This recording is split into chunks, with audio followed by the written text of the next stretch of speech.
Ce matin, ça va être quelque chose d'assez différent de ce qu'on est habitué de faire. On va avoir beaucoup de lectures de textes. Alors, si je bafouille pas trop, ça prendra pas trop de temps à lire les textes. Lire les textes sont importants. Est-ce que je suis allumé? Oui, c'est donc bon. Alors, on va commencer ici. Vous avez juste à suivre les instructions que vous voyez sur l'acétate. Oh, j'ai oublié, j'ai écrit avec de l'encre invisible.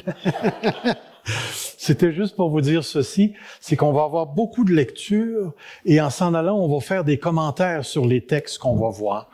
Et puis, ce matin, j'ai choisi le titre de mon sermon justement pour que les gens me fassent des commentaires. Parce que le titre du sermon aujourd'hui, c'est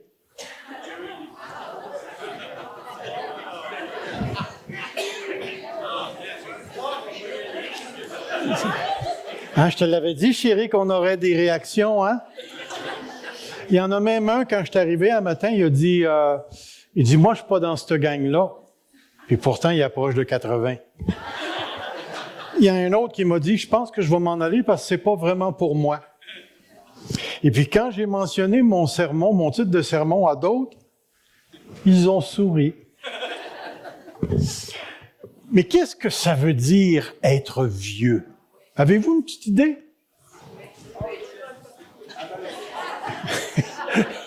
Je vais poser la question ici ce matin. Est-ce qu'on a des vieux parmi nous? Que tous les vieux lèvent la main. Et il y en a 3. Mais vous pouvez voir l'idée. Qu'est-ce que c'est qu'un vieux? Ça serait le fun de définir ça. Il y a des matins, je me lève, j'ai l'impression que j'ai 20 ans, jusqu'à ce que je me penche pour mettre mes bas. Et là, je me rends compte que j'ai plus 20 ans.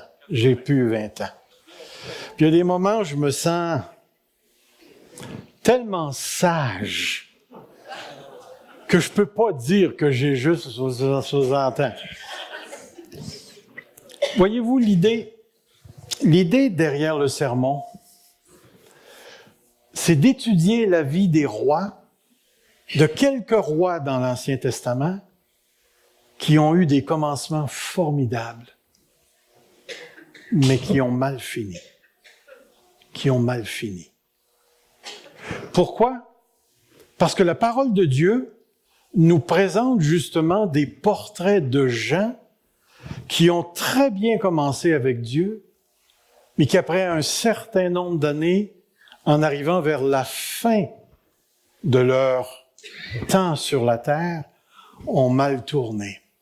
Et je sais une chose, c'est que d'apprendre de ces gens, de la vie de ceux qui nous ont précédés, il y a une énorme sagesse à acquérir pour ceux qui prennent le temps d'y regarder. Et c'est pourquoi ce matin, j'aimerais commencer avec un roi tout à fait spécial que vous connaissez tous, dont la Bible, je vous dirais, met énormément d'espace, de temps d'écrit sur le roi Salomon. Ça a été un roi unique, un roi fantastique. Et l'histoire de Salomon commence dans Chroniques chapitre 2, le verset 1, qui dit « Salomon, fils de David, s'affermit dans son règne. L'Éternel, son Dieu, fut avec lui et l'éleva à un haut degré. »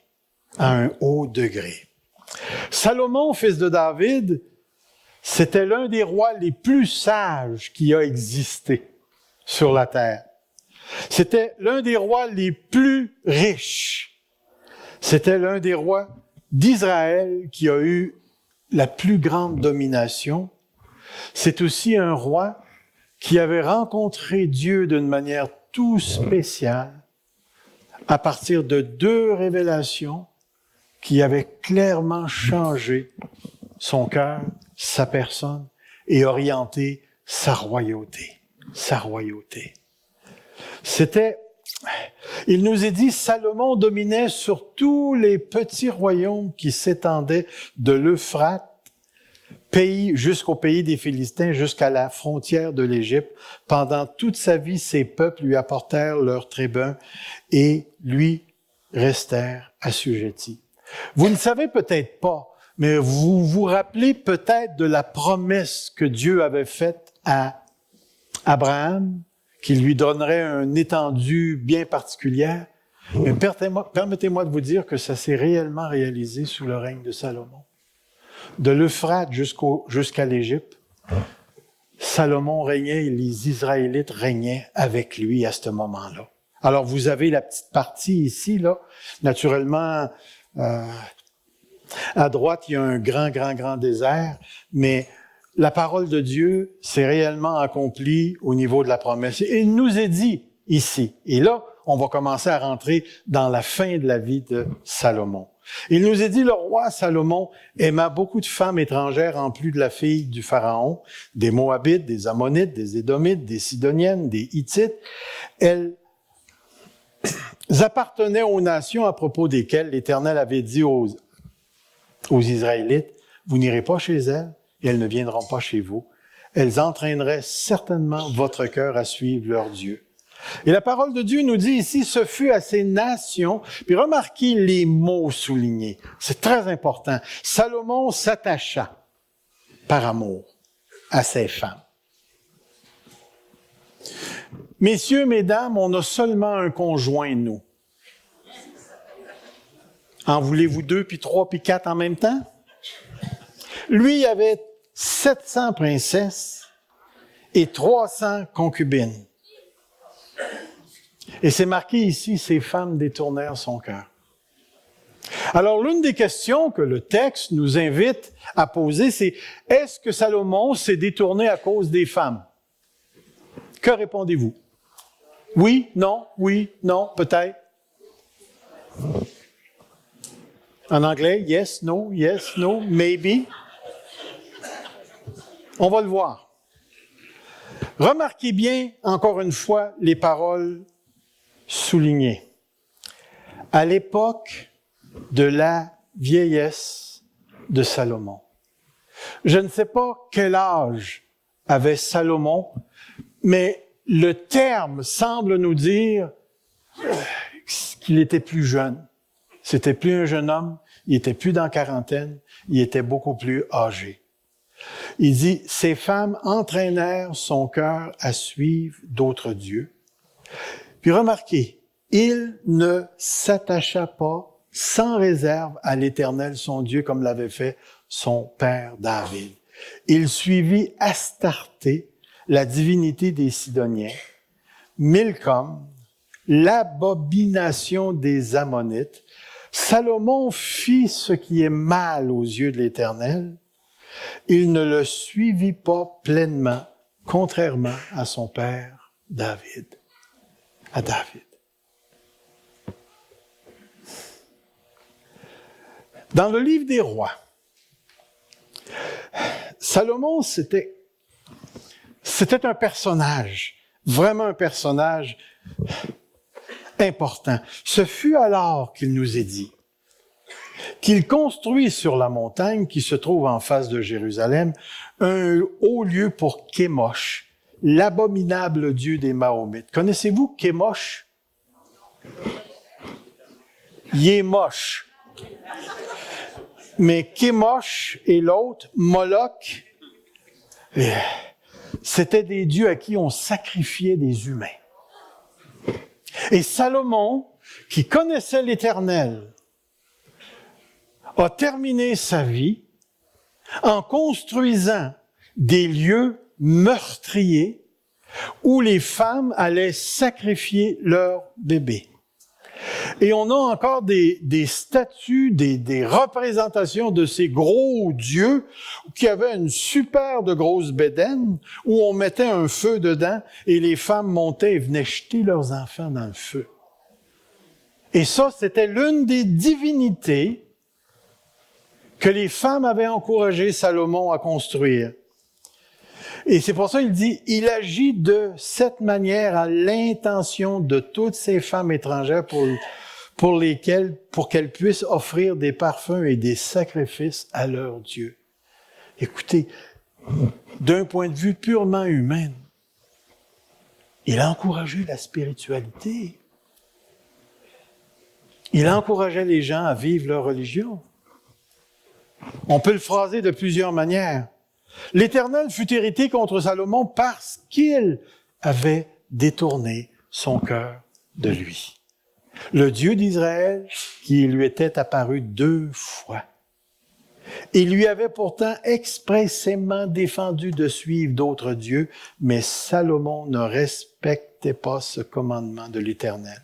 L'Éternel dit alors à Salomon, « Puisque tu as agi de cette manière et que tu n'as pas respecté mon alliance ni les prescriptions que je t'avais données, je vais t'arracher le royaume et le donner à ton serviteur. » Conséquence qui a resté jusqu'à la déportation d'Israël par les Assyriens et 100 ans plus tard, Juda par les Babyloniens.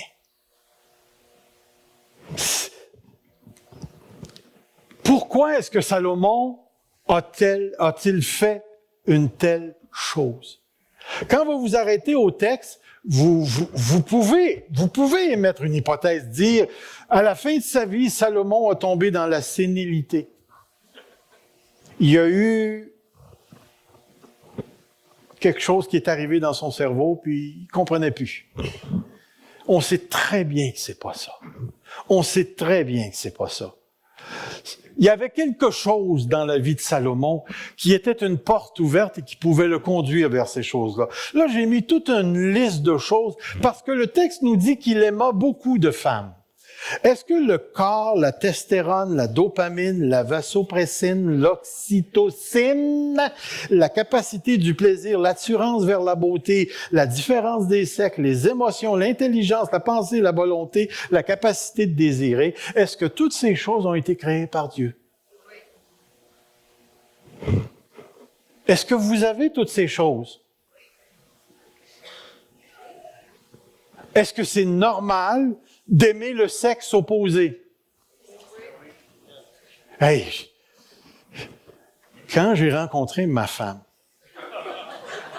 pour la première fois, elle avait les cheveux, là, jusqu'ici, là, blonds, là. Puis en dedans, ça a fait... Avez-vous déjà écouté le coyote, là, qui est le gros loup qui court? Ça a fait... Oh!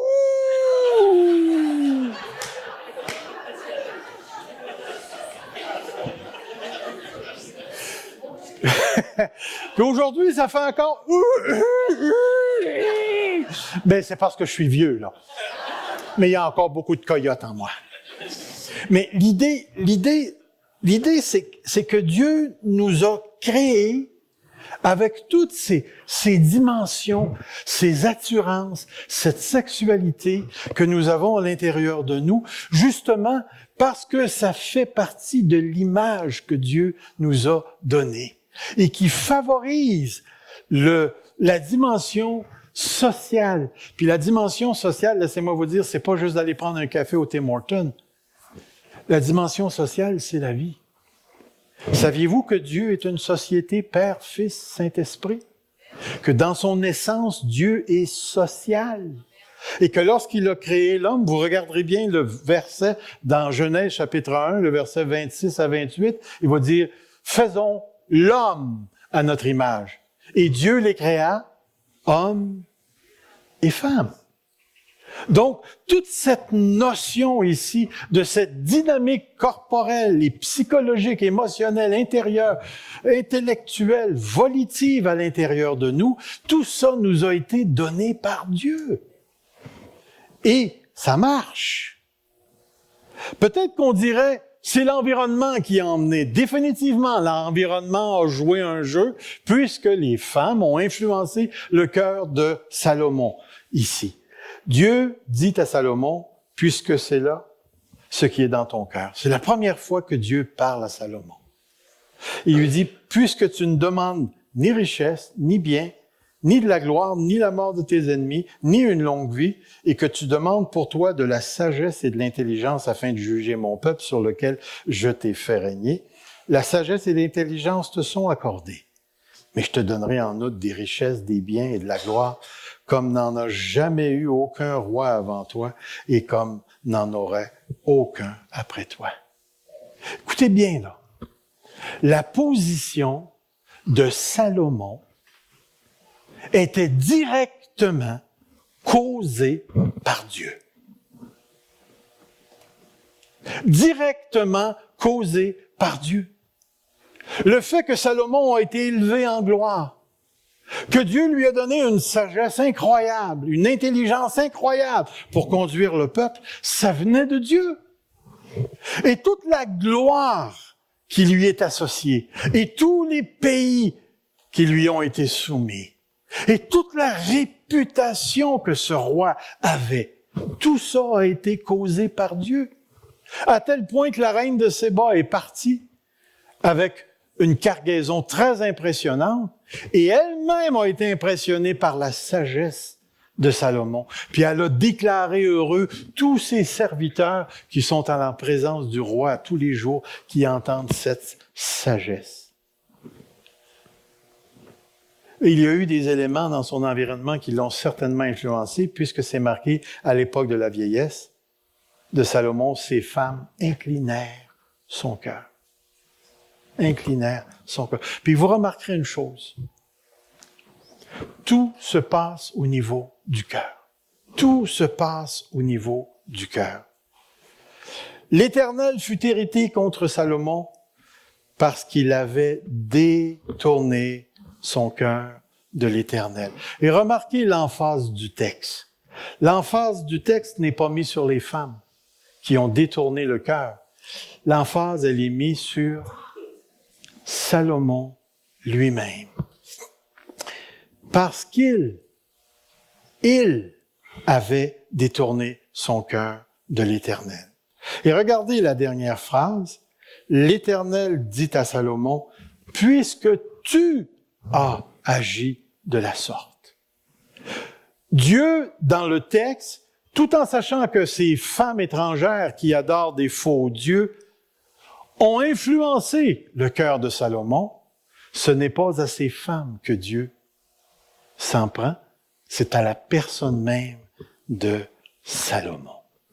Et si je pose la question, pourquoi? Pourquoi Salomon a-t-il détourné son cœur? Il y a une réponse et j'arrive pas à en trouver une autre. C'est la liberté. Pensez bien à ce que je viens de dire. Est-ce qu'une personne qui pêche est responsable de ce qu'elle fait? Êtes-vous certain de ça? Qu'est-ce que la responsabilité sous-entend? Qu'est-ce qu'elle sous-entend, la responsabilité? Watchez bien mon mot, je vais avoir l'air très intelligent. Elle présuppose la subjectivité. Le je, le moi. La liberté présuppose que tu es un centre de conscience et que tu possèdes un pouvoir qu'on appelle ici l'autodétermination. Le mot auto n'a rien à voir avec un char ici, là, une voiture. L'autodétermination est est une capacité qui précède le choix. Même si tu ne choisis pas, tu es en toi un être autodéterminant. OK? Je vous défends de penser au chiffre 3. Êtes-vous capable? Êtes-vous capable? Pouvez-vous choisir de ne pas penser au chiffre 3? 3, 3, 3, 3, 3, 3, 3, 3, 3. Pouvez-vous choisir de ne pas penser au chiffre 3? La réponse, c'est oui. Si vous dites non, vous êtes un robot. Vous êtes capable, parce que durant le temps que quelqu'un dit 3, vous dites 7, 7, 7, 7, 7, 7, 7, 7, 7, 7, 7. Vous avez cette capacité à l'intérieur de vous autodéterminer. Parce que si on enlève l'autodétermination à un être humain, non seulement on le déshumanise, mais on le déresponsabilise. Vous savez, quand une personne arrive en cours puis il dit « Écoute, je l'ai tué, mais c'est ma mère dans mon passé. » Ou c'est mon père dans mon passé. Ou c'est la société qui n'a jamais pris soin de moi. C'est peut-être vrai.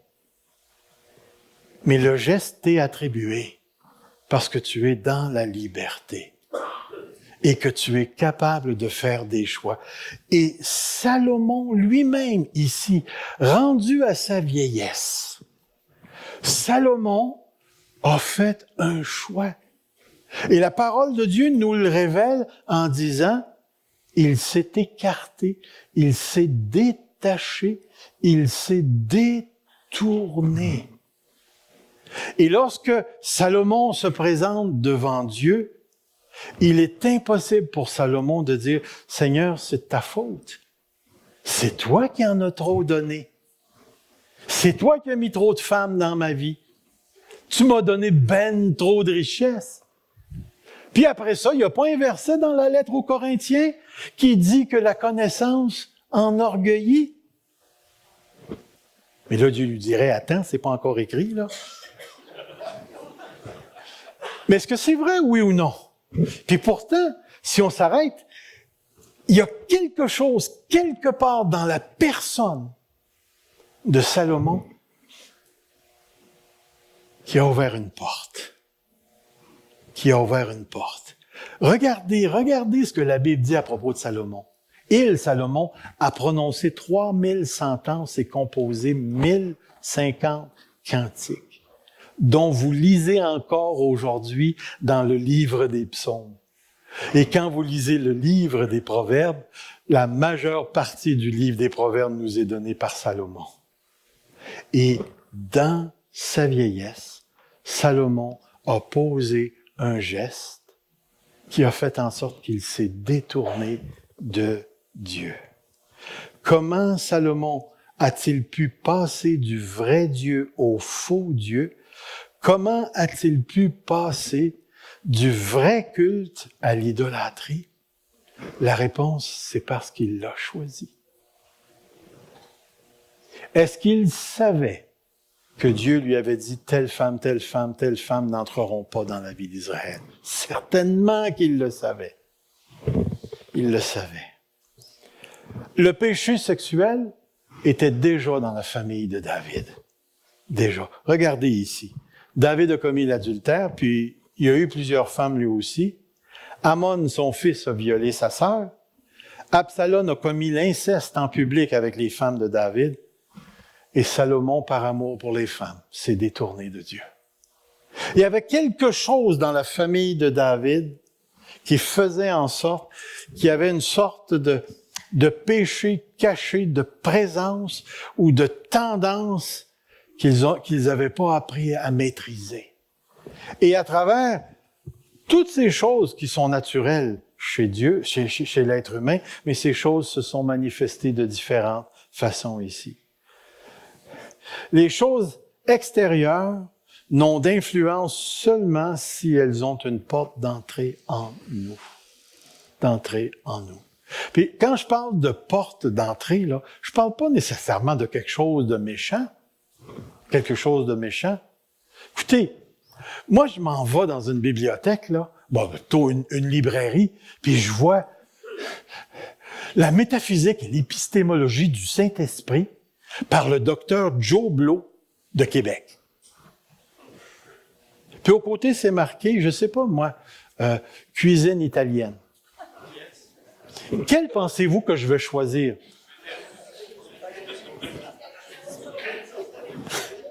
Si vous pensez à la cuisine italienne, là, c'est parce que vous me connaissez pas. Il y a une porte d'entrée chez moi. J'aime apprendre, j'aime le savoir. J'aime ça. La cuisine italienne, j'aime ça, mais surtout pour la manger. Il y a une porte d'entrée. Est-ce que c'est mauvais? Ben non, c'est pas mauvais. Mais est-ce que je pourrais me servir de l'intelligence pour renier Dieu? Est-ce que je pourrais me servir de la capacité d'écrire pour démontrer que Dieu n'existe pas? Est-ce que je pourrais écrire des romans pornographiques? Est-ce que je pourrais jouer de la musique satanique? Ben oui, mais est-ce que le talent que j'ai en soi est mauvais? Tout est rattaché au vouloir ici. Et c'est pourquoi la grande leçon que je veux qu'on retienne de ce roi ce matin pour nous, c'est que la spiritualité du passé n'est pas garante de la spiritualité du futur. Gardez bien ça à la pensée. La spiritualité du passé n'est pas garante de la spiritualité du futur. Du futur. Quand je regarde un gars comme Salomon, béni comme il a été béni, et de voir à la fin de sa vie son royaume déchiré en deux, qui va créer de la guerre constante dans une même nation, où il va avoir des coups d'État politiques, des coups d'État de la guerre. Ça me fend le cœur de voir ça. De voir un gars qui a tellement bien écrit de choses, avec lesquelles je peux m'asseoir et méditer des heures lorsque je prends les proverbes, lorsque je prends les psaumes. Et de voir qu'à la fin de sa vie, cet homme s'est détourné de Dieu. Et vous remarquerez une chose. Une fois que l'histoire de Salomon finit, il n'y a aucune place dans les Écritures qui nous dit qu'il s'est repenti. Aucune place. Lorsque vous lisez l'histoire de David avec l'adultère de Bathsheba, vous avez le psaume 51 où David déverse son cœur devant Dieu et il se repent devant son Dieu, implorant que Dieu ne lui arrache pas le royaume. Et Dieu l'écoute et Dieu le conduit. Et Dieu va même se servir de son péché pour installer un roi qui va avoir une grosse influence et qui va construire le temple, et ainsi de suite. Mais David s'est repenti, mais on n'a aucun verset qui nous dit que Salomon s'est repenti. La spiritualité du passé n'est pas garante de la spiritualité du futur. Vous rappelez-vous lorsque vous vous êtes converti? Moi, j'ai eu l'opportunité de me convertir à l'âge de 19 ans. Et lorsque je suis entré à l'église baptiste de Drummondville, c'était le père Evelyn qui était le pasteur à ce moment-là. Saisissez bien ça. Il y avait peut-être 200 personnes à peu près autour de ça? 176? OK. Mais sur tous les gens qui étaient là, la grande majorité était en bas de 25 ans. Hey, c'était une gang de jeunes. Dieu avait fait un mouvement dans les cégeps à cette époque-là. Puis c'était pas juste à Drummondville. C'était comme ça partout au Québec. Je suis un converti de cette génération-là. Et plusieurs des gens de cette génération-là sont devenus des pasteurs puis ont parti des églises et ainsi de suite. C'était la même chose chez les Pentecôtes, les frères chrétiens, les baptistes, les évangéliques en général. En tout cas, je me rappelle qu'un été, il y avait eu 14 mariages. Et l'année d'après, il y avait une pouponnière. Mais aujourd'hui, sur tous ces gens que j'ai connus, il en reste seulement une petite poignée qui sont dans la foi. J'ai même entendu des chrétiens qui ont évangélisé, qui ont conduit d'autres personnes au Seigneur et qui ont battu leurs femmes. Un, entre autres, s'est garoché dans la drogue. Et quand je rencontre mes ouailles, autrement dit, mes amis que j'avais, la première question, bien souvent, qui sort de ma bouche, c'est « Comment va ta foi? » Oh, si seulement tu savais. Et je me rends compte que la spiritualité du passé n'est pas garante de la spiritualité du futur. Tu commences en feu, mais comment est-ce que tu vas finir? Comment est-ce que tu vas finir? Parce qu'entre les deux points, Nous savons tous que nous avons un commencement. Je me rappelle pas du jour, mais ma mère me l'a dit.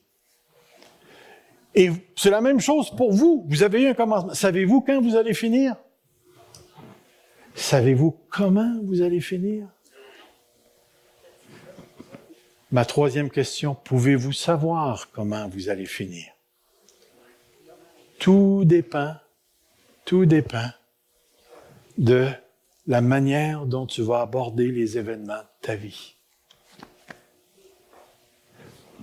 Tu as détourné ton cœur. C'est ce que Dieu dit à Salomon. Tu as détourné ton cœur. Nous allons faire le deuxième roi. Nous avons 4 rois à faire. Ce sera pour un prochain sermon. Mais nous allons voir le prochain roi. Après ça, on va voir les 2 autres rois. Puis dans un autre sermon, on va se poser la question. Comment bien finir sa vie? J'arrive à Asa.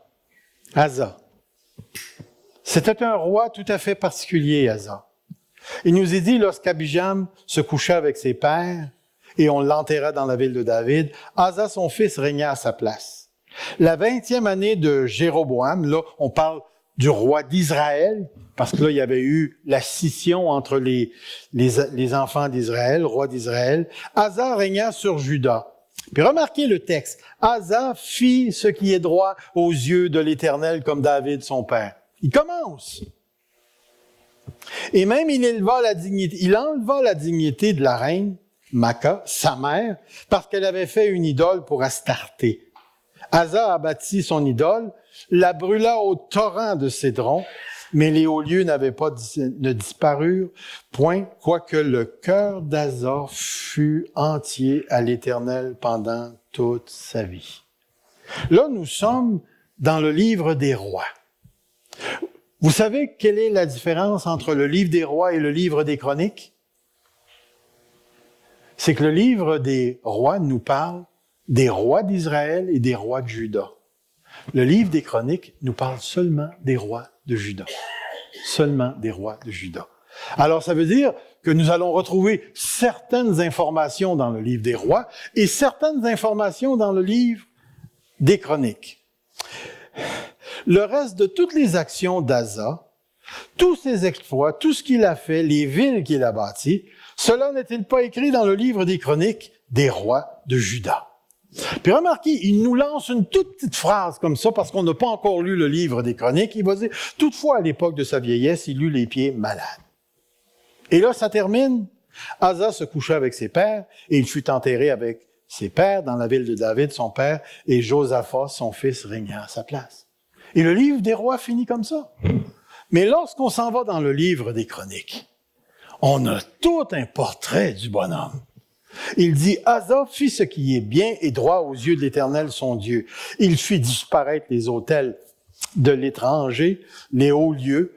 Il brisa les statues, abattit les idoles. Il ordonna à Juda de rechercher l'Éternel, le Dieu de ses pères, et de pratiquer la loi et les commandements. Il fit disparaître de toutes les villes de Juda les hauts lieux, les statues sacrées, consacrées au soleil, et leur royaume fut en repos devant lui.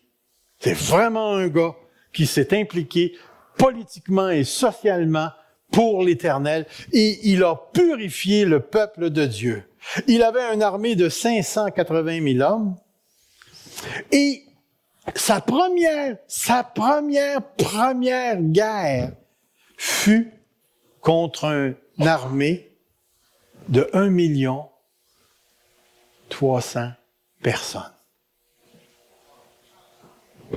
Il y avait 300 chars, 1 300 000 personnes, parce que je pensais qu'il y avait au moins une personne par char. Hein?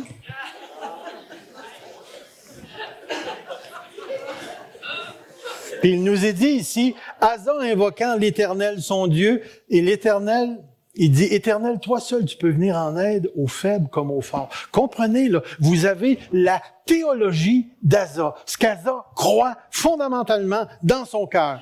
Tu peux venir aux faibles, à l'aide aux faibles comme aux forts. Viens à notre aide, Éternel, notre Dieu, car c'est sur toi que nous nous appuyons. Sur toi que nous nous appuyons. Et je le répète encore parce que ça va revenir. C'est sur toi que nous nous appuyons. Et nous sommes venus en ton nom contre cette multitude. L'Éternel, tu es notre Dieu. Que ça ne soit pas l'homme qui l'emporte sur toi. L'Éternel frappa les Éthiopiens devant Asa. Comprenez bien ici, là. C'est pas Dieu qui a ramassé l'épée puis qui a donné la volée. Dieu s'est servi du petit nombre pour battre le gros nombre. Devant Juda, les Éthiopiens prirent la fuite. Gardez l'issue de la guerre. Sa première guerre, l'Éternel Dieu fut sur Azaria, fils d'Obed, et Azaria alla au-devant d'Asa et lui dit, « Écoutez-moi, Asa, et tout Juda, Benjamin, l'Éternel est avec vous quand vous êtes avec lui. Si vous le cherchez, vous le trouverez. Mais si vous l'abandonnez, il vous abandonnera. » Regardez encore. Après avoir entendu ces paroles, la prophétie d'Obed le prophète, Asa se fortifia et fit disparaître les abominations dans tout le pays de Juda et de Benjamin et des villes qu'il avait prises dans la montagne d'Éphraïm. Fait qu'il dépasse le territoire de Juda et de Benjamin et il entre dans les provinces ou les régions d'Israël du nord et il fait une grande purification. Il restaure l'autel de l'Éternel qui est devant le portique de l'Éternel. Il rassembla tout Juda et Benjamin et ceux d'Éphraïm, de Manassé, de Siméon. Coudon, il est-tu en train de ramener Israël et de reformer juste un peuple? Qu'est-ce qui est en train de se passer ici? Il dit qui habitait parmi eux, car un grand nombre de gens d'Israël se joignirent à lui lorsqu'ils virent que l'Éternel, son Dieu, était avec lui. Mon ami, première guerre. Et là, on s'en va beaucoup plus loin vers la fin de sa vie. La 36e année du règne d'Asa, Baécha, roi d'Israël, monta contre Juda. Et il bâtit Rama pour empêcher ceux d'Asa, roi de Juda, de sortir et d'entrer. Asa sortit de l'argent et de l'or, puis remarquez, des trésors de la maison de l'Éternel et de la maison du roi, puis il les envoie. Il envoie des messagers vers Ben-Hadad, roi de Syrie, qui habitait à Damas, un ennemi de l'Éternel. Il lui fait dire qu'il y a une alliance entre toi et moi, comme il y a eu une alliance entre mon père et ton père. Voici, je t'envoie de l'argent et de l'or. Va rompre ton alliance avec Baécha, roi d'Israël, afin qu'il s'éloigne de moi. Devant 1 million de personnes, ce gars-là s'appuie sur l'Éternel et il croit fermement que Dieu peut venir en aide aux petits comme aux grands. Et l'Éternel fait un balayage des Éthiopiens. Il reçoit une prophétie de l'Éternel. Et là, il entraîne tout Juda à une spiritualité consacrée à l'Éternel. Et rendu à la fin de son règne, il s'en va faire une alliance avec quelqu'un que Dieu a condamné. Wow! Dans ce temps-là, Anani, le voyant, allait auprès d'Asa, roi de Juda, et lui dit, « Parce que tu t'es appuyé, parce que tu t'es appuyé. » Asa s'appuya sur l'Éternel, parce que tu t'es appuyé sur le roi de Syrie, et que tu ne t'es pas appuyé sur l'Éternel, ton Dieu. L'armée du roi d'Assyrie s'est échappée de tes mains. Tu as fait une alliance avec l'ennemi de Juda.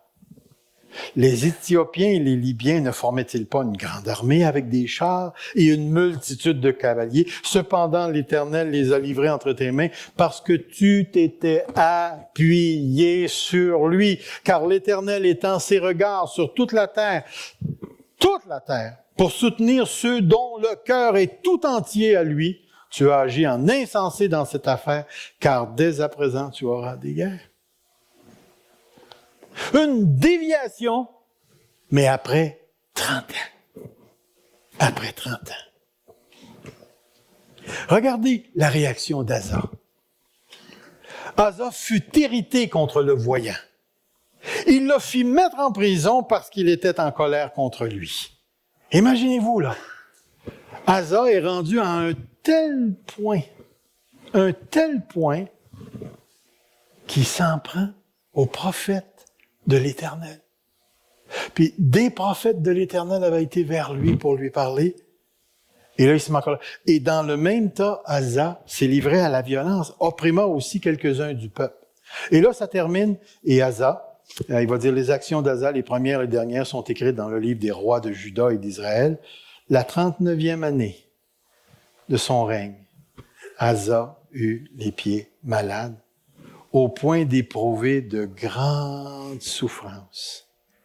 Et regardez ce qui est écrit ici. Même pendant sa maladie, il ne chercha pas l'Éternel, mais il consulta les médecins. Consulte l'Éternel, victoire, vainqueur, transforme la vie religieuse du peuple. 31 ans, ou la 39e année, alliance avec un ennemi de Dieu, puis il est vainqueur, définitivement.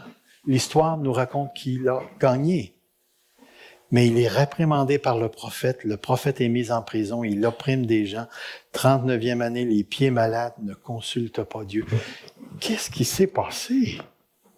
Le gars commence avec l'affirmation, son cœur était entier à l'Éternel, puis à la fin de sa vie, il veut plus rien savoir de Dieu. Même dans sa maladie, il ne consulte pas l'Éternel. Il s'en tient au médecin. Qu'est-ce qui s'est passé entre les deux? Qu'est-ce qui s'est passé entre les deux? Quelque part, cet homme-là a décroché. C'est-tu par le fait est-ce que c'est la popularité? Est-ce que c'est l'argent? Il s'est certainement enorgueilli quelque part, mais qu'est-ce qui s'est passé avec cet homme? Mes amis, car il est dit ici, car l'Éternel étend ses regards sur toute la terre pour soutenir ceux dont le cœur est tout entier à lui. Ça veut dire que quelque part, son cœur a arrêté d'être entier à Dieu.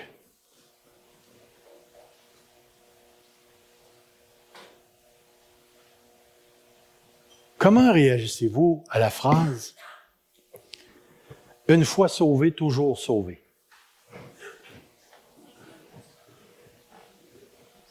Ouais, je sais, il y en a qui se grattent le nez, là, hein? Parce que cette phrase-là est directement rattachée au problème de la perte ou non-perte du salut. Si tu es un calviniste, celui qui est sauvé pour toujours, peu importe. Mais si tu es un arménien, voyons donc, le salut dépend de toi. Si tu n'es pas fidèle, tu vas le perdre. Puis si tu es fidèle, tu vas gagner, tu vas l'avoir. C'est drôle, je pensais que je l'avais déjà. Où se trouve la vérité dans tout ça? Où se trouve? Dites-moi, on va poser d'autres sortes de questions. Si quelqu'un abandonne l'Éternel, est-ce que l'Éternel va l'abandonner? Pensez-y bien. Ha ha! Si une personne arrête de marcher avec Dieu, est-ce que Dieu va arrêter de marcher avec elle?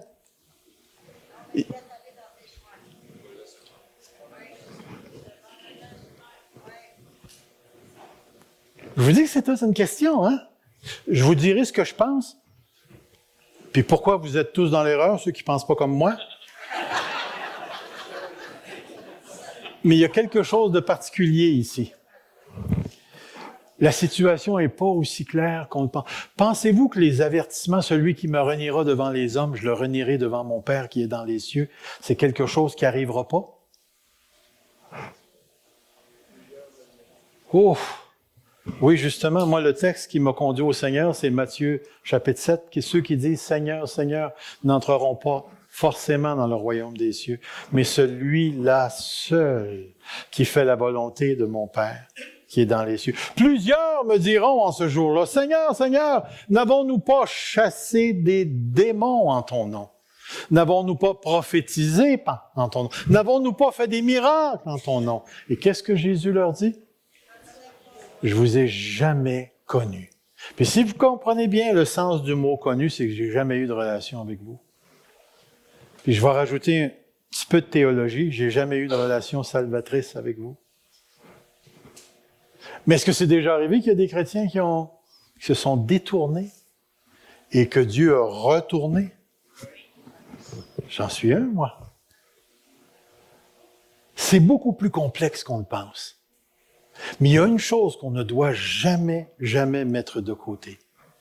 C'est que la liberté que tu possèdes, l'autodétermination que tu possèdes, c'est une vraie liberté et une vraie autodétermination et que tous les choix que tu fais engendrent des conséquences pour lesquelles tu es responsable devant Dieu. Peu importe la position que tu prendras. Et si on a un homme qui, après 30 ans de royauté, non seulement se détourne de Dieu, se met en colère contre ses prophètes, persécute des gens et fait fi de Dieu au cœur de sa maladie. Si c'est pas un gars enragé puis en colère, c'est quoi? Il y a quelque chose ici. Et c'est pour ça que j'arrive à cette conclusion ce matin. Lorsque le cœur accorde plus d'importance à la terre, le ciel essuie un refus.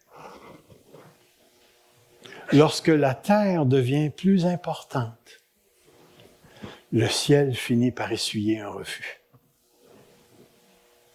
J'ai vu cette pensée dans plusieurs relations amoureuses. Plusieurs relations amoureuses. Ah, je l'ai rencontré, elle est belle, puis c'est ci, puis c'est ça, ou il est beau, il est ci, puis il est ça. Mais à un moment donné, elle veut rien, ou lui veut rien savoir des choses de l'Église.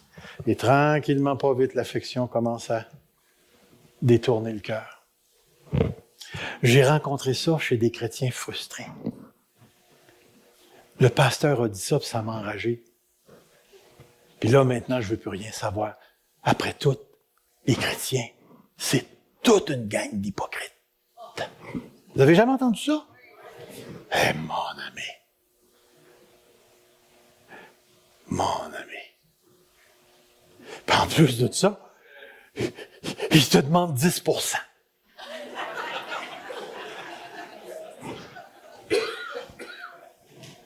C'est du monde à l'argent. Et mon ami que j'en ai entendu de ça. Ouais, moi, on me dit que j'étais un pousseux de crayon, un mangeux de balustre. Puis on me dit que, je ne sais pas si je devrais vous la dire, j'avais une grande 3 petits points. Ça ici, là. Une grande 3 petits points. Parce que je ne travaillais pas. Nous, les pasteurs, on ne travaille pas. En tout cas. Et mon ami. L'idée ici, là, ce que je veux faire ressortir, c'est que tu n'échapperas jamais à tous les événements qui te sont présentés. Et si tu finis par laisser ton cœur s'attacher à quelque chose, éventuellement, l'essentiel va prendre le bord.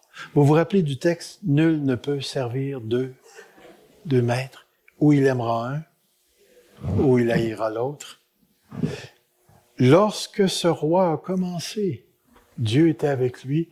Lorsque ce roi finit, il n'est plus avec Dieu. Il n'est plus avec Dieu. Et il pourra dire de toutes ses forces et de crier de tous ses poumons, « Dieu m'a abandonné. » Mais c'est lui qui a abandonné Dieu. Alors, d'une part, avec Salomon, on apprend ce matin que la spiritualité du début ne garantit pas la spiritualité du futur.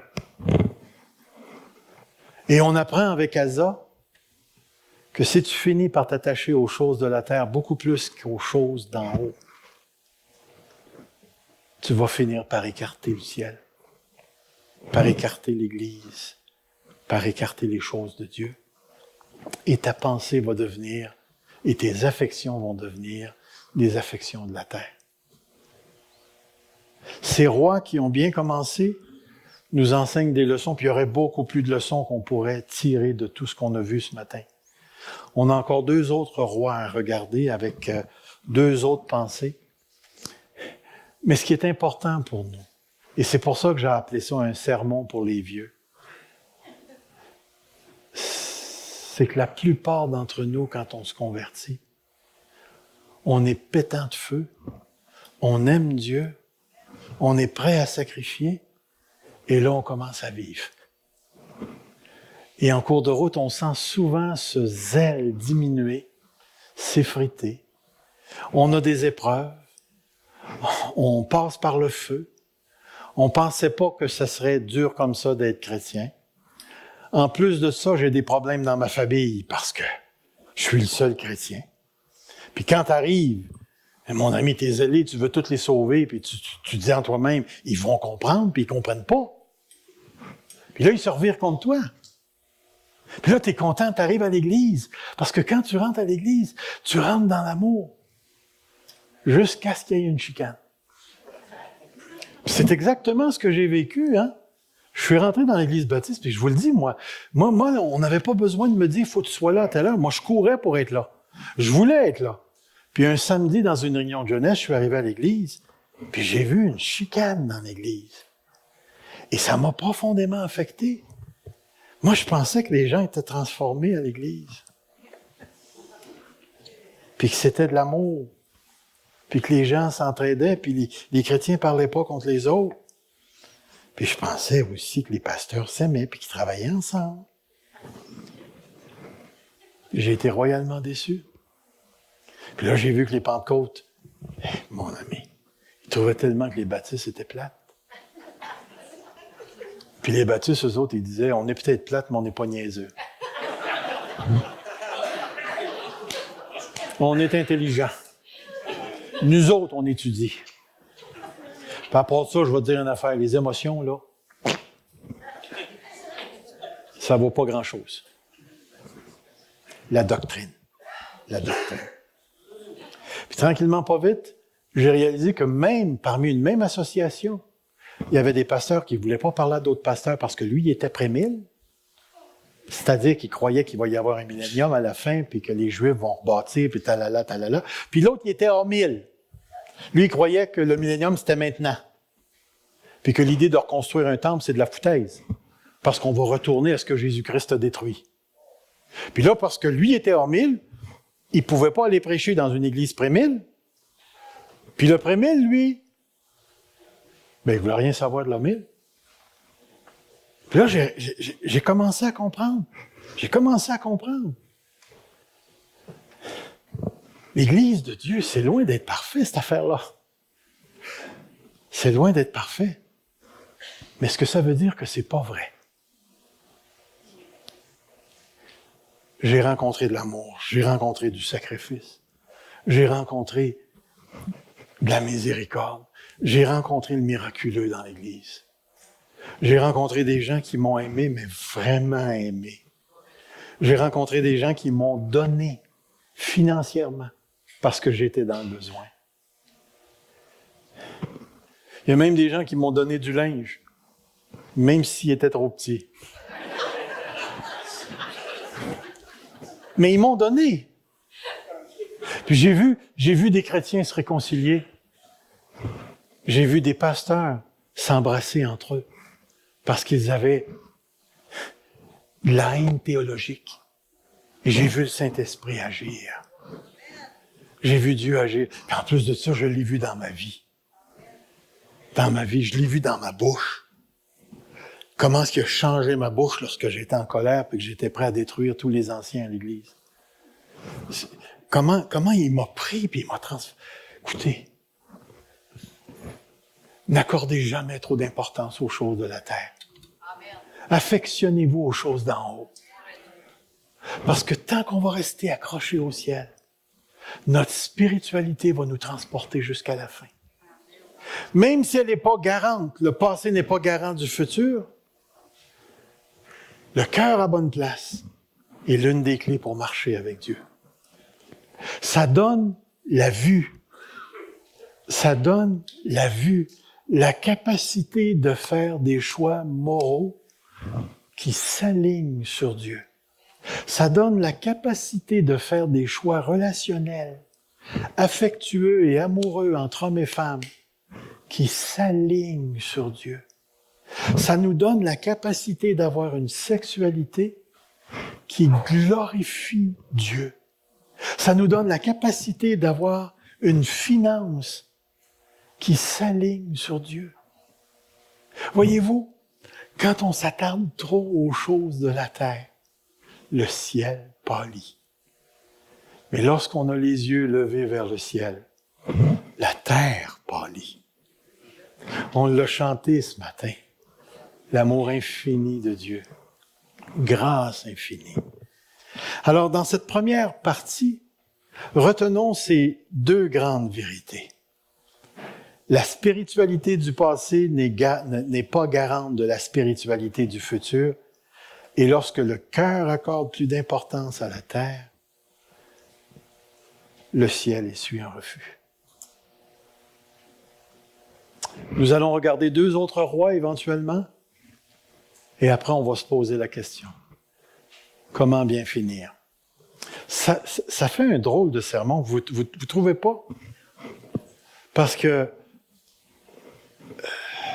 je ne le dirai pas trop fort, c'est vrai qu'il y en a des vieux parmi nous.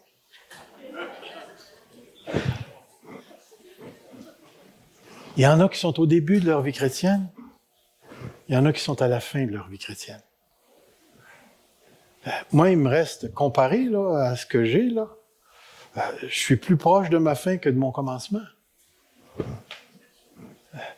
Mais je sais une chose, c'est que quand je vais quitter cette terre et que je vais franchir la ligne, il y a certaines paroles que je veux entendre qui vont me dire « Bon et fidèle serviteur, entre dans la joie de ton maître. » C'est ce qu'on veut entendre, hein? C'est ce qu'on veut entendre. Que le Seigneur nous guide. Que le Seigneur nous guide. Savez-vous ce qu'on va faire ce matin? On va se lever, on va prier. Levons-nous, s'il vous plaît, ensemble. Seigneur Dieu, regarde ses frères et ses sœurs. Regarde-nous ce matin. Nous sommes une jeune Église. Nous avons à peine 5 ans. Parmi nous, il y a des frères qui ont de l'âge dans la foi, d'autres qui débutent. Et entre ça, Seigneur, il y a toutes sortes de choses, toutes sortes d'âges dans la foi. Il y a des pères, il y a des adolescents, il y a des grands-pères, il y a des enfants dans la foi. Mais un jour, nous savons tous, comme ceux qui nous ont précédés, nous savons tous ce que le psalmiste nous dit dans le psaume 139. Tous les jours qui me sont destinés sont inscrits dans ton livre. J'ai eu un commencement, je vais avoir une fin. Mais quand je vais terminer, Seigneur, le futur m'est caché. Nous ne savons pas comment nous terminerons notre vie. Mais nous savons une chose, qu'aujourd'hui, parce que nous sommes aujourd'hui et que nous serons toujours dans l'aujourd'hui, nous pouvons choisir de marcher avec toi. Dans toutes les situations et toutes les circonstances, aussi souffrantes ou bénies qu'elles soient, nous pouvons choisir de marcher avec toi. Seigneur, garde nos cœurs dans la lumière du sacrifice de Jésus-Christ, dans l'espérance que donne sa résurrection et dans l'attente de la grande transformation eschatologique, cosmique de toute la création. Garde-nous fidèles jusqu'à la fin. Que la terre, bien qu'importante, le soit beaucoup moins que les choses d'en haut. Et ne permets pas que nous nous appuyions seulement sur la spiritualité du passé, mais que nous puissions conserver ici à l'Église Fusion et dans nos vies personnelles une spiritualité qui se renouvelle continuellement, Seigneur, Et cela jusqu'à ce que tu reviennes ou que tu viennes nous chercher un par un. Seigneur Jésus, merci pour ces rois. Je ne veux pas les condamner, mais je veux apprendre d'eux. Je veux apprendre d'eux. Et je veux apprendre que mes choix ont des conséquences et que devant toi, je suis une personne responsable. Alors garde-nous, Seigneur. Garde-nous, s'il vous plaît. Garde-nous, Seigneur, jusqu'à la fin. Dans le précieux nom de Jésus. Amen. Que le Seigneur vous bénisse. Amen.